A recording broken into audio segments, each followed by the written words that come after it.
का तर्क फेल, अरविंद केजरीवाल को मिली अंतरिम बेल। जेल के ताले टूट गए, केजरीवाल छूट गए, जेल के ताले टूट गए, केजरीवाल छूट। देश के प्रधानमंत्री और भारतीय जनता पार्टी की उसका अंत होगा। अब देश केजरीवाल का कमाल देखेगा। सुप्रीम कोर्ट शुक्रवार को शराब उत्पाद शुल्क नीति मामले में दिल्ली के मुख्यमंत्री और आम आदमी पार्टी के राष्ट्रीय संयोजक अरविंद केजरीवाल के लिए अंतरिम जमानत दे दी।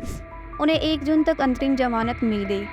हालांकि प्रवर्तन निदेशालय ने केजरीवाल की जमानत याचिका का विरोध किया और कहा कि चुनाव के कारण केजरीवाल पर कोई नरमी नहीं दिखाई देनी चाहिए, क्योंकि उन्हें अंतरिम जमानत मिल गई है।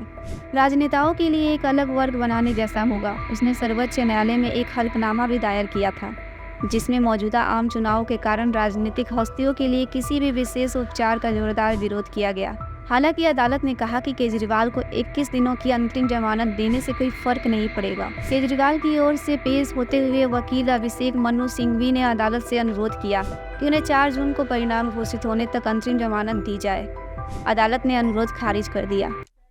20 दिन के लिए इंटरिम बेल दी जा रही है 2 जून तक, और कोई कैंपेनिंग के ऊपर कोई रिस्ट्रिक्शन नहीं है। वो क्या कह सकते हैं या क्या नहीं कह सकते हैं, उस पर कोई रिस्ट्रिक्शन इम्पोज नहीं की गई है।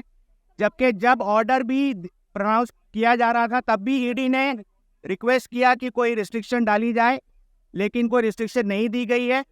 और 2 जून को उन्हें 2 जून तक की ये मोहलत दी गई है इंटरिम बेल की। गुरुवार को केजरीवाल की जमानत का विरोध करते हुए प्रवर्तन निदेशालय ने एक हल्फनामा दायर किया था, जिसमें कहा था कि किसी किसान या अपनी आजीविका चलाने वाले व्यवसायी के मुकाबले प्रचार के लिए किसी राजनेता को तरजीह देना किसी भी सिद्धांत पर उचित नहीं है। यह कहते हुए कि प्रत्येक नागरिक की गतिविधि उसके लिए समान रूप से महत्वपूर्ण है। आपको बता दें, ईडी ने कहा था कि केवल राजनीतिक प्रचार के लिए अंतरिम जमानत देना समानता के नियम के खिलाफ होगा और भेदभावपूर्ण होगा। इसके बाद अंतरिम जमानत पर जांच एजेंसी की आपत्ति पर सवाल उठाते हुए केजरीवाल की कानूनी टीम ने सुप्रीम कोर्ट की रजिस्ट्री में एक औपचारिकता शिकायत दर्ज की और ईडी के हल्फनामे को कानूनी प्रक्रियाओं की घोर उपेक्षा बताया।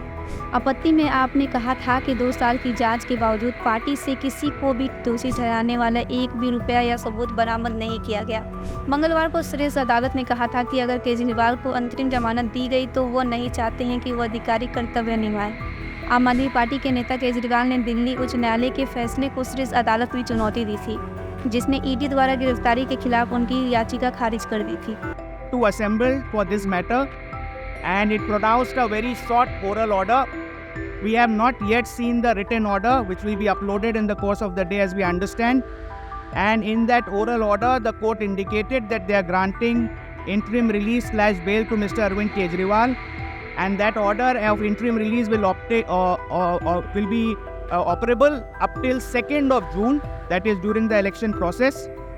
And there is no restriction on his campaigning as to what he can say, what he cannot say while he is out in these 20-22 days.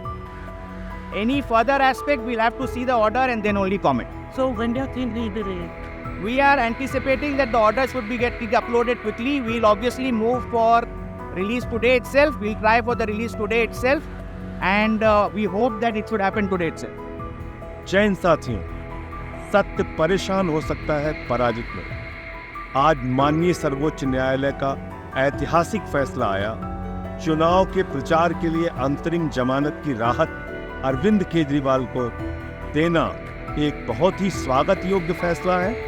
हम सब लोग इसका स्वागत करते हैं और अब पूरे देश में एक सकारात्मक वातावरण बनेगा।